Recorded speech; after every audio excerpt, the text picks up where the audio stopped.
You don't get to control how other people perceive you, nor are you entitled to their approval of your choices or affirmation of your beliefs, even if you consider these beliefs important to your identity.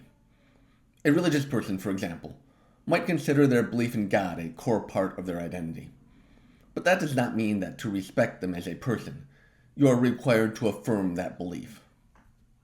If you say that you do not believe in God, that is not an attack on them. That is not an erasure of their identity.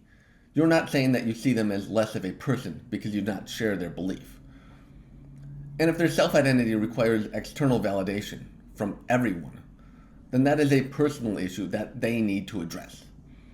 Because part of living in a society of 340 million people is accepting that some people will have different views than yours on virtually everything.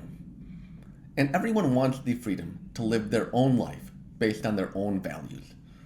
But that works only if everyone also respects the freedom of others to live their lives based on their values. And if everyone respects everyone else's right to make their own choices for their own lives, these diverse values do not conflict. Conflict arises only when some seek to use the levers of power to impose their values on others.